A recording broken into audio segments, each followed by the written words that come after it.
गिबि गिबियावनो JSP advice 365 चेनेलनि नायगिरि आरो साबस्क्राइबारफोरनिसिम आंनि गोरबो बिखानि गोथार अननाय सिबिनायखौ बावहरग्रोबाय आरो जायफ्रा आंनि चेनेलाव गोदान बिथांमोनखौ जेएसपी एडभाइस 365 चेनेलखौ साबस्क्राइब खालामना लानो थाखाय बयखौबो खावलायनाय थाबाय।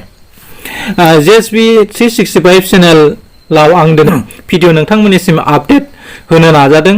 बे जाबाय मानास गेटनि साखाथियाव थानाय मोसा लज नि सोमोन्दै आं दिनै नोंथांमोननो फोरमायनो नाजानाय जादों।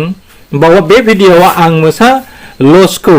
मोसा लजनि दालान सानिफ्राय माबायदि समायना नुयो बे समायना नुथायफोरखौ नोंथांमोननो बे भिडिअनि जोहै दिन्थिनो नाजानाय जादों। बुंनो थाङोब्ला मोसा लजआ मानासनि हेभेन अफ दि मानास होननानै बुंजायो। मानोना बे मोसा लजआव नोंथाङा जाबायदि थासारिजों गावनि गोसोजों गोरोबनाय आबहावाजों बावहाय थानो हायो। नोंथाङा एसि रुमाव थानो हायो बा टेन्टआव थानो हायो। लोगोसेयावनो नोंथाङा गोसोबादि जानाय आदारखौ बावहाय अर्डार होनानै जानो हायो।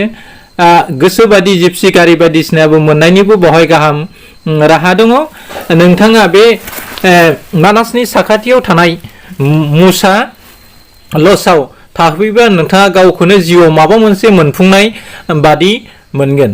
बुंनो थाङोब्ला मोसा लजआ मोनसे मिनि भिलेज थामहिनबा गंसे फिसा गामि मडेल फिसा गामि होननानै बुंनाय जायो। बेनि गासै थासारिखौ जों बे भिडिअनि गेजेरजों नोंथांमोननो दिन्थिनाय जादों। नै बिथांमोना गोसोबादि गावनि लुबैनाय आदार एबा बेसादफोरखौ हायखांनानै जागासिनो दं। लोगोसेयावनो भिआइपि चेयाराव जनानै बेफोरबादि गोसोबादि जानो हायो। लोगोसेयावनो बावहाय नोंथाङा जा गोसो एबा दामि दामिनि बेसादखौ अर्डार होनानै जानो हायो लोंनो हायो। लोगोसेयावनो नोंथाङा बावहाय फिसा फिसा कटेज थामहिनबा एसि रुम दङ। बावहाय बिराद समायनायै साजायना दोनो। बिनि गासैबो बेसादफ्रानो बैग्यानिक पद्धतिजों मावफुंजानाय आरो अखा नायनाय लोगो लोगो बिनि जि जोम बायदिसिनाफोरखौ आरो बावहाय माखासे भाइरासफोरा हाबनो हायि बायदि स्प्रे मारि मारि बिनि रुमफोरखौ क्लिननेस थामहिनबा साखोन सिखोन खालामनाय जायो। दसेनि उनावनो बे रुमफोरखौ सोर मा जादों सोर मा जायाखौ बिनि लजनि मानसिफ्रा जोथोन लायो आरो नांनाय बेसादफोरखौ बिथांमोननो जगायना होयो। नोंथाङा बे जेएसपी एडभाइस 365 चेनेलनि जोहै मोसा लजनि गासै नुथायखौनो नैबे नुनाय सावगारिफ्रा गासैबो मोसा लजनि नुथाय। नोंथाङा माब्लाबा मानासाव फैयोब्ला बे मोसा लजआव थानो हागोन। मोसा लजनि अनगायैबो बावहाय गोबां लजफोर दं। थेवब्लाबो बेफोरनि मादाव बयनिख्रुइ गुवारसिन जायगा आवग्रिनानै पार्किं सिस्टेमजों बानायनाय बियो मोनसे साइन्टिफिकेलि बावहाय गोबां आबहावानि थाखायबो खोब मोजां। बावहाय बिफां लाइफां बिबार आरो बायदि किसिमनि बिबार बिफां आरो हादोरनि आरो बायजो हादोरनिफ्राय लाबोनानै बावहाय गायफैनाय जादों।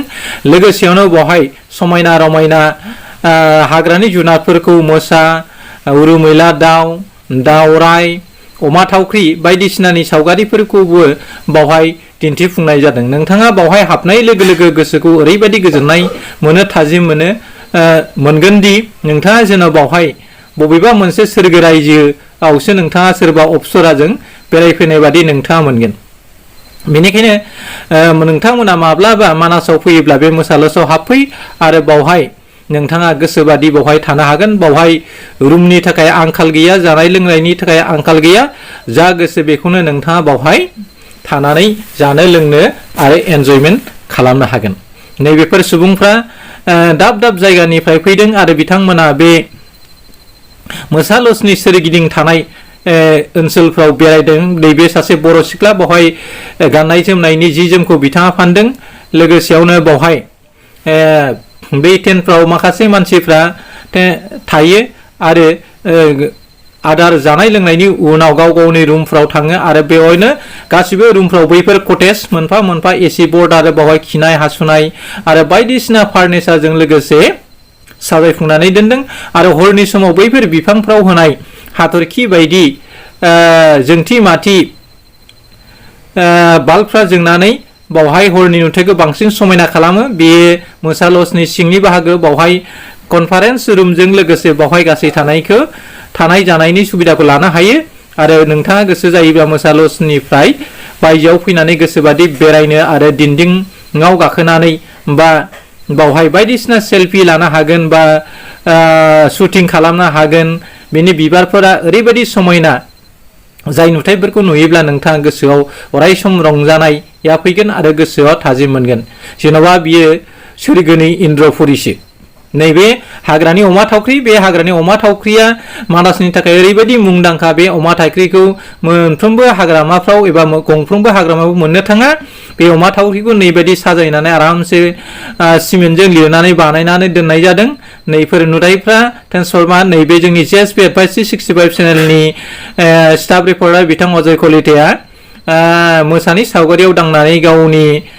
गोजोननायखौ फोरमायदों बेनि साखाथियाव नैबेफोर लजफोराव थांनाय लामा आरो नैबे हुरुमिला दाउआ ओरैबायदि मोनसे गियानि दाउ बिसोरो क्रस पलिनेशन एबा हायना नांनो थाखाय बिथांमोननि थाखाय 12 बिघा एबा 12 बिघा हा नांगौ आरो 12 बिघा हाखौ गिदिंसो बिथांमोना बिदै दैयो बे हुरुमिला दाउआ मानासाव आथिखालाव जोबलांनायनि लामा लाबायमोन नाथाय बे हुरुमिला दाउआ आथिखालाव मानासाव गोबां जाबोफिननो हमबाय मोनसे समाव मानासा बड'लेण्ड मुभमेन्टनि समाव मानासा जोबस्रांनायनि लामा लाबायमोन बिनि उनाव माखासे एनजिअनि नाजानायाव बे मानासा जिउ मोनफिनदोंमोन नैबे आइजोफ्रा गाव गावनि रुमाव थांदों बिथांमोना आथिखालाव बे लजनि पार नाइट बिथांमोना 2500 करि लायो जानाय लोंनाय बायदिसिना बे आलादा फिस गाव गावनि गोसो बादियै बावहाय ग्रुपैबो थानो हायो एबा हारसिं एबा सानैजोंबो थानो हायो गोसोबादि बावहाय जखा बादियै थानो हागोन बावहाय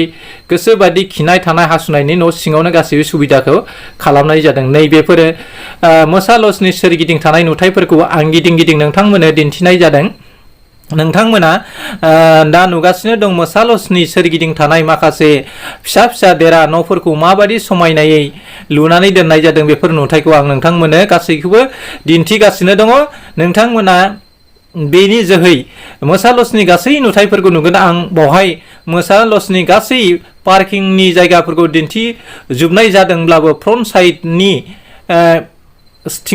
साइडआव थानाय थिंजायनि माखासे नुथायफोर बावहाय दिन्थिनो हानाय जायाखिसै बिनि थाखाय दुखु दामो नोंथांमोना नेक्स्ट भिडिअ'आ आङो फ्रन्ट साइडआव गारि पार्किं खालामनाय लोगोसेयावनो मोसा लजनि गेटजों माबादि गेटमेना गेट पास खालामना सिङाव गारिखौ सोहैयो आरो मोसा लजआव माबादि लाइब्रेरि दङ बेफोरखौ आं नोंथांमोननो दिन्थिगोन बावहाय जिखि जाया थाखोनि मानसियानो फैयाथों मानो बैसो जानाय एबा बैसो जायै जिखि जाया सुबुङानो बावहाय गांसे फट' एबा सेलफि लायागौ मानि बावहाय थांनो बायो मानोना बेनि नुथायानो ओरैबायदि मोनसे आलादा जायनि थाखाय बे मोसा लजखौ थानायनि उनाव नागारलांफिननो साफ्रोमबो मानसियानो बानाय मोनो आरो मोसा लजआव थानायनि उनाव जेब्ला बिदाय लानायनि सम बुब्लि फैयो अब्ला मोसा लजआव माबा मोनसे गालांनाय मोनो आरो खंख्ला मोनो आरो फिन मोसा लजआवनो फैफिननो लुबैयो नोंथांमोनाबो मालाबा बाक्सा जिल्लानि सालबारि साब डिभिजननि बेन्दोङाव थानाय बान्सबारि ओनसोलाव फैयोब्ला बे मोसा लजआव थाफै आरो बियो मानास नेशनेल पार्कनि गेट सेरावनो दङ बे मोसा लजनि अनगायैबो बावहाय ओरैबायदि समायना रमायना आथिखालाव लजफोर लुगासिनो दङ जायफ्राव थानानै नोंथाङा मानासखौ नायनो हागोन बे मानासनि सोरगिदिं आथिखालाव गोबां एनजिअ आरो गोबां सोलो गोनां सुबुंफ्रा बिजनेस खालामनानै जाबोबाय दङ जायनि जाहोनाव गोबां ओनसोलनि मानसिफ्रा बावहाय फैनानै लाख कौटि थाखानि हा बायनानै समायना रमायना लज लुनानै हटेल खालामनानै कौटि रां खामायनाय आरो गावखौ गायसननाय हाबाफारिखौ लागासिनो दङब्लाबो जोंनि बर' कमिउनिटिनि मानसिफ्रा आथिखालाव मानास सेराव थानाय हाफोरखौ गोबां लाख थाखानि लुबैथियाव बिथांमोना फानगासिनो दङ जायनि जाहोनाव लोब गुबुन माहारिनि मानसिफ्रा मानासनि साखाथियाव मोजां लज लुनानै दिनै बिजनेस खालामगासिनो दङ लोगोसेयावनो जिपसि साफारि बायदिसिना लानानै लाख थाखानि बिगोमा जाबोनो हमदों गुबुन फारसेथिं मानासनि साखाथियाव थानाय बर' मानसिफ्रा गावनि थाखानाय हा हुखौबो फाननानै लाबाय थानायखौसो जोङो नुनो मोन्दों। नाथाय बे हा हुफोरखौ सोलो गोनां माहारिफ्रा बायनानै आथिखालाव मानासनि भुयापारा रेन्जआवनो होन, बानसबारि ओनसोलाव होन, गबरधना ओनसोलावनो होन, बा मावजिगेन्द्रि ओनसोलनि खोथाखौनो बुङो, बावहाय बेबायदिनो मोजां मोजां समायना रमायना लज गायसननानै फरेननि मानसिफोरखौ लाखिनानै बायदिसिना आइटेमनि फुड आइटेम, ट्रेडिसनेल आइटेम, दानाय लुनाय बायदिसिनानि गासै बेसादफोरखौ लाखिनानै टुरिस्टफोरखौ गोजोन होनायजों लोगोसे जोंनि हादरनि मानसिफोरखौ गोजोन होनायजों लोगोसे गासै थाखोनि सुबुंफोरखौ गोसो थावनाय माखासे नुथायफोरखौ बावहायदों। बावहाय गोबां हटेलफ्रावनो नावजों बेरायनो हानाय बायदिसिना दं, रंजानाय मोसानो हानायनि केपासिटि दङ। लोगोसेयावनो बावहाय सुइटिं बायदिसिना खालामनो थाखायबो खोब मोजां आरो बिनि थासारिया खोब मोजां, जायनि जाउनाव आथिखालाव मानासनि साखाथियावनो लजफ्राव गोरों गोरों सुबुंफ्रा बावहाय फैनानै सोरबाबा हनिमुन खालामफैयो, सोरबाबा मोजां मोनलायनाय गावनि अनजारिफोरखौ लानानै बेरायफैयो आरो गावसिनि साननाय हनायखौ बे मानासनि गेजेरजों फोरमायो। नोंथाङा दा नायगासिनो दं जेएसबी एडभाइस चेनेलनि जोहै मोसा लजनि साखाथिखौ। नैबे बिफाङाव बोन्दों बादि खासनि बादि खानानै दोननाय नुथायफ्रा जाहैबाय कारेन्ट। बेयाव मोनफ्रोमबो दंफाङावनो कारेन्ट सोंनानै होनाय जायो आरो हराव बेयाव रिथि रिथा हाथरखि बायदि पेपार टारनिफ्राय थानाय फिसा फिसा बाल्बनि जोहै बिफां लाइफां बिबारनि नुथायफ्रा खोब समायना थायो। सोरबाबा बेबायदि थुम्बु खोबनानै थायो, बेबायदिनो गावनि गोसो बायदि थायो। सोरबाबा 1000 थाखा होनानै बावहाय न'फ्राव एसि रुमफ्राव थायो आरो सोरबाया बिबार लाइफांनि गेजेराव लुनानै दोननाय थुम्बुफ्राव थानानै गावनि गोजोननायखौ लायो। नैबे मोसा लजनि सिंजों फैनाय बाहागो आरो नैबे बर' हिन्जावफ्रा बावहाय गावसिनि दानाय लुनाय जि जोमखौ फानो। बावहाय जाय गोसो जायो बेबायदिनो फालि, आर'नाइ, दख'ना, फास्रा बायदिसिना जि जोमखौ बायनानै लाङो आरो बे बर' आइजोआ बावहाय बर'नि माखासे ट्रेडिसनेल ड्रेसजों लोगोसे गाव मोजां मोननाय जि जोमफोरखौ फानो। गोबां समनिफ्राय बे बर' आइजोखौ जों बावहाय जि फानबोबाय थानायखौ नुनो मोन्दों। नैबे मानासनि दालान सानिफ्राय आं गासै नुथायफोरखौ नोंथांमोननो दिन्थिहरगासिनो दङ। मोनसे जायगायाव थानानै आं गोजौनिफ्राय बेखौ फट'खौ शुट खालामनाय जादों। बे फट' शुट खालामनायनि गेजेरजों नोंथाङा मानासनि मोनसे पार्टनि बाहागोखौ रोखायै नुगासिनो दङ आरो बे नुथायखौ नोंथाङा नायनो लुबैदोंबा थाबैनो नोंथाङा मानासाव मानासाव फैनानै नोंथाङा गाइड नांगौबा जेएसबी एडभाइस चेनेलनि नोंथाङा फोरमायहरब्लानो नोंथांनो गाइडखौ जों होनो हागोन आरो नोंथाङा माबोरै मानासाव हाबो बिनि गासै डिटेलखौ जों होनाय